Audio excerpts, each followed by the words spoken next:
Hey guys, Kevin here. Don't worry about the shirt. I didn't flip sides. It says for prison.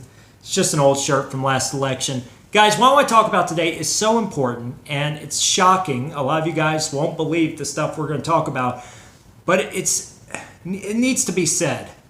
I think a lot of people have missed this and we're going to get into that in a minute. But before we do, let me just say thank you to a viewer named Jon Robberson, who really gave me the opportunity of a lifetime recently. See, Jon got me a spot on the Caravan to Midnight show with John B. Wells. And the reason I say this was an opportunity of a lifetime is because John B. Wells is somebody I very much look up to. He is an inspiration to me, and he should be an inspiration to all of us patriots. This is a guy who had it all. He had this cushy spot on the largest show in America, Coast to Coast AM, and he started talking about Obama. He started talking about the Democrats, and they put the pressure on him. And back then, it wasn't like now. Now, of course, they're going to put the pressure on people. But back then, if we had seen the stuff we're seeing right now with the banning and the censorship, we would have laughed. We would have said, that's authoritarian, it's Orwellian, it's never going to happen here. Guys, that was only like 6 years ago. Unbelievable how much has changed in that short of a time. And yeah, I look up to Jon. He motivated me to go out and take a risk, because what did he do when they put that pressure on him? He said, I'm going to do what's right. I'm going to go start my own network. I'm going to take a risk and do something revolutionary. And that's something I wish I'd said. You know, I don't get nervous talking to the mainstream media, but I got nervous talking to Jon, and I missed a lot of points I wanted to make. But we need to be a revolutionary movement. We can't be reactionary anymore. It's gotten us to the point where we're getting run over.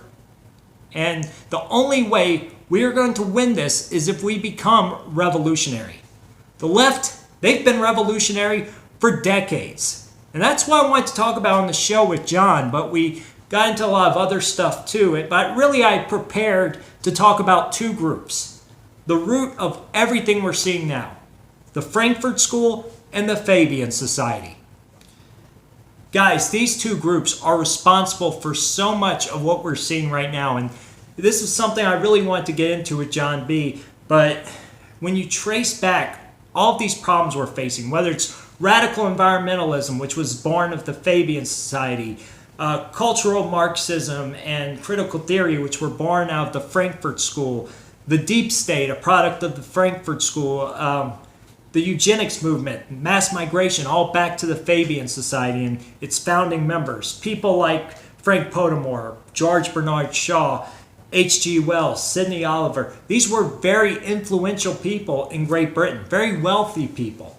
And what they wanted to do was build this Bismarckian model of socialism where they can float back and forth between government and corporations, and everybody else, all of the proletariat, they would be state dependent. They would be told what to do, what to wear.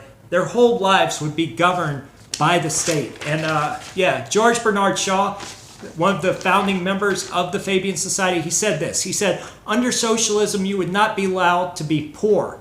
Yeah, not being allowed to be poor. That sounds great, right? You would be forcibly fed, clothed, lodged, employed, whether you like it or not. If it were discovered that you were not industrious enough to be worth the trouble, you might be executed in a kindly manner. Yeah, that sounds real nice. It's the Chinese model. That's what we're seeing right now in China. Those people are responsible for the Chinese model. They wanted a beta test. They used China for that. The Frankfurt School, they're even worse. People like Theodore Adorno, Antonio Gramsci, Max Horkheimer. Go look these guys up. Horkheimer, Marcuse, Herbert Marcuse. This is a guy who came over here with the intent of destroying America. They went into the elite universities, places where they could mold the minds of the next generation of American leaders. And they very much did. That's why we're seeing so many big corporate elites going along with the left-wing agenda. They want this model too, this Chinese model. You see, they know that this is no longer about, the proletariat versus the 1%, or the bourgeoisie versus the proletariat. They know that this is about implementing a global technocratic dictatorship where everybody is given a little bit of money to live off of and they can have their way. They're going to be the leaders, so they'll still be living it up, whether it's under a fascist model or communist model. But they prefer this sort of Fabian socialist model because they'll have more power over the people and the people won't be able to consume as much. So the health of the planet will be better. Sort of like what we're seeing right now in New York with de Blasio trying to ban hot dogs and skyscrapers, right?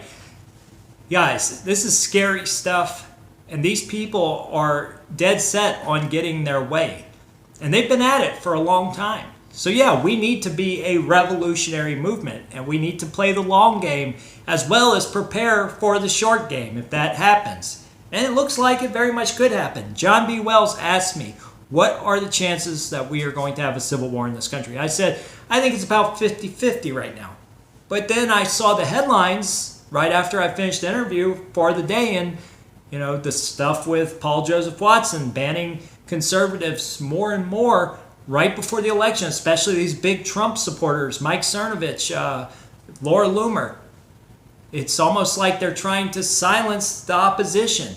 They're doing that very thing in Europe right now with Sargon of Akkad and Count Dankula. They're two candidates in the European Union election, and they're not even allowed to be online and have their voices heard by the masses. That's election meddling. It's disgusting. It's that unequal application of the law that is so dangerous. Yeah, I think it's really more like a 70% chance we are going to see some sort of civil unrest or conflict in this country. And no, it's not going to be like it was in the 1860s. People always bring that up. That's ridiculous. It's going to be exactly what we're seeing right now, only continuing to escalate and get worse. And the people in the deep state, the people in the media, these subversive left-wingers who are the disciples of the Frankfurt School and the Fabian Society, they will continue to aid the left like we've been seeing. The social media companies, I was about to say social justice companies because that's what they are. Isn't it creepy that a company is more worried about an agenda than profits? Doesn't that make you feel really weird that these companies know that they're going to lose money by doing these really far left ad campaigns, and they do it anyway? They know they're going to lose money by banning people, but they're doing it anyway. There's something seriously wrong there. Why are the boards of directors letting them lose money? I'm a capitalist. I want these companies to make money. And they're not making money intentionally. That's insane. That should tell you guys just how serious this is. So yeah, it's going to get worse. Just like we saw in California this week with the guy who was going to buy materials to make a you-know-what to go attack a Trump rally or a Patriot rally. Luckily, the FBI caught him. There was another report that the FBI were going to investigate a group of far-left activists who were planning on buying something down at the border that rhymes with buns and bringing them here into the U.S. to fight people along the border. Specifically, these guys who were doing God's work, helping the Border Patrol. So, yeah, I think that's the kind of stuff we're going to see. Just like in the 1970s when these leftists went underground, back then they started with the student movements, just like these antifa types did. And then the students went out into the workforce, and the ones who didn't really adjust well to that, they dug their fingers into those people and they recruited them into these groups like the Weather Underground. Shout out to Lindsay Grathwell. I talked to her today, the daughter of Larry Grathwell. Larry Grathwell went into this group with Bill Ayers, and they said their plan was to infiltrate the government, go after all of these right-wing people, take them out, and kill a third of America. And these people are in power right now. Bill Ayers is a prominent educator in Chicago and a respected thinker in academia. This was a terrorist. These people have been at it a very long time. Before I go, let me just educate you guys on how serious this is, how long these people have been at it.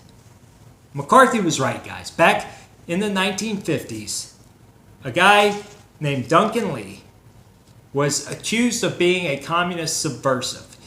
He was the secretary under the head of the OSS. That's the group that became the CIA. The person who accused him was a defector from the Communist Party. Her name was Elizabeth Bentley. Elizabeth Bentley then went on to testify in the McCarthy hearings that there were cells of communists throughout our government, very influential people who were getting orders and money from Russia and going into these positions of power with the intent of undermining America at every turn. There's evidence that they gave the nuclear bomb plans to Russia. They made all kinds of bad deals that hurt America. And she really talked about these different groups, these rings.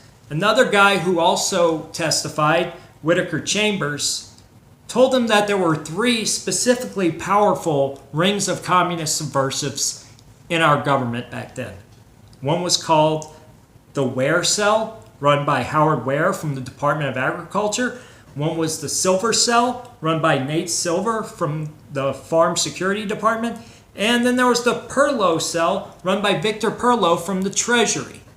Each one of these cells had hundreds of members. Some had fewer, some had dozens of members, but they were all very large, specifically these 3. And they all included prominent people, people who were from Hollywood, people from the news media, people from these government departments. In fact, the leaders were all very important heads of government departments. It sucks because if McCarthy had won, if people had believed him and he had the Senate and Congress behind him, we could have stopped some of this from happening. But sadly, they destroyed the man. And the man most responsible for destroying McCarthy, the man they call the father of modern journalism, which means he's definitely a liar and definitely a commie, and he was. Edward R. Murrow was a communist, and he destroyed McCarthy, and he can be traced back to the Frankfurt School. Back in the 1940s, Edward R. Murrow was the head of a committee to help displaced scholars and journalists from Europe. He personally brought in Theodore Adorno, got him a job at Columbia. He brought in Horkheimer and Marcuse, and he got Marcuse a job with the War Department making anti-Nazi propaganda. He even introduced him to FDR. Guys, if it was bad like that back then, you know it's way worse now. These institutions don't become less corrupt as they grow. And look at what we see now with people like John Jay and John Brennan, James Comey. These guys were heading departments that they wouldn't even be able to get a job in if they were an average citizen. Because once that question came up on the lie detector, have you ever been a communist? They would automatically fail. Now, I know James Comey says he's not a communist anymore, but they don't care. The question is, are you or have you ever been a communist? And now we're seeing what happened because those people were put into power with Trump and the deep state. So we have to be revolutionary, guys. We have to compete with them. They are destroying our institutions, and we have to rebuild them. Now, one good example of this is female weightlifting. It's an institution they are destroying right now because they let a bunch of men in drag compete against women who are at the highest level of performance you will see for female athletes. And yet they are still losing because, shocker, there is a biological difference between men and women. I know they're not teaching that in the sciences anymore because the Frankfurt School theories have wormed their way all the way into the biological sciences, but there is a difference, and it's a remarkable difference. So we, out of that crisis, can create an opportunity if patriots, are educated in kinesiology or into weightlifting and have skills to build a business or an organization, file for a 501c3. Create your own organization and say, hey, if you're a biological woman, come join our group. We can call it the BBWs, the Big Biological Women's Weightlifting. Wait, don't search BBW on Google, guys. I'm just joking. But anyway, you get the idea. We can start our own weightlifting association and use our contacts in this movement to build something there out of that crisis.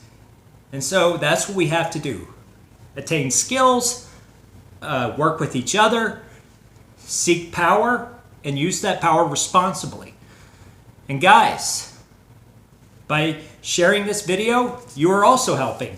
And go support John B. Wells. Help out other patriots. Check out his website. It's www.caravantomidnight.com. And check out all those great guests he has on who are saying things like what I'm saying, or even going beyond what I'm saying, because they don't have to worry about censorship, because he went out and started his own website. So support them. Tell them thank you for having Hydra on and supporting a small YouTuber like myself. That's a big deal. And if you want to share this video, please do. And subscribe to the channel. And yeah, I have a PayPal. It's paypal.me/HailHydra1. You can support it if you want to, or use that money to go start your own weightlifting club and, you know, your own 501c3, or pay for your kids to go to college so they can become the next generation of professors and spread a new theory, a right-wing theory that says, hey, maybe our institutions and traditions matter because they're proven to work, unlike critical theory that just attacks them all day. I'm out, guys. Oh, and I love you guys, by the way. Thank you for your support.